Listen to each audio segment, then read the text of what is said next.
ಯಾರಪ್ಪ ಅದು? ತಾತ ಎಲ್ಲವ್ರು ನಿಮ್ಮ ತಾತ? ದೇವ್ರ ಹತ್ರ ಏನಕ್ಕೆ ಹೋಗಿರೋದು? ದೇವ್ರ ಹತ್ರ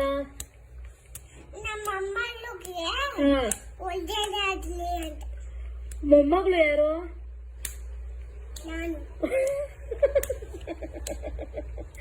ಅಯ್ಯೋ ಅಮ್ಮ, ಎಲ್ಲೇ ಇಟ್ಕೊಂಡು ನಿನ್ ತಲೆಯಲ್ಲಿ ಇಷ್ಟೆಲ್ಲ ಬುದ್ಧಿನ? ಯಾರು ಕೊಟ್ಟಿರೋದು ನಿನ್ಗೆ ಬುದ್ಧಿನ? ಅಪ್ಪನ? ನಿನ್ ತಾತ ಯಾವಾಗ್ಲೂ ನಿನ್ಗೆ ಆಶೀರ್ವಾದ ಮಾಡ್ತಾನೆ ಇರ್ತಾರೆ, ನಿನ್ ಜೊತೆನೆ ಇರ್ತಾರೆ. ನಿಂಗೆ ಒಳ್ಳೇದಾಗ್ಲಿ ಅಂತ ನಿನ್ ಜೊತೆನೆ ಇರ್ತಾರೆ ನಿಮ್ ತಾತ.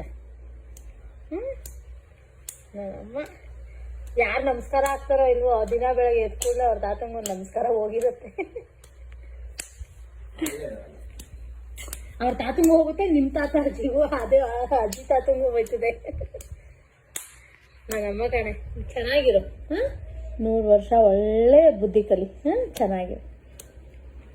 ತಾತ ಬರುತ್ತೆ, ನಿನ್ ಜೊತೆ ಮಾತಾಡುತ್ತೆ, ನಿನ್ನನ್ನು ತಪ್ಕೊಳ್ಳುತ್ತೆ, ನಿಂಗೆ ಒಳ್ಳೇದಾಗ್ಲಿ ಅಂತ ಕೇಳ್ಕೊಳುತ್ತೆ ತಾತ ದೇವ್ರ ಹತ್ರ. ಆಯ್ತಾ? ಎಲ್ಲ ಗೊತ್ತು ನನ್ನಮ್ಮಂಗೆ. ಐ ಲವ್ ಯು ಕಂದ.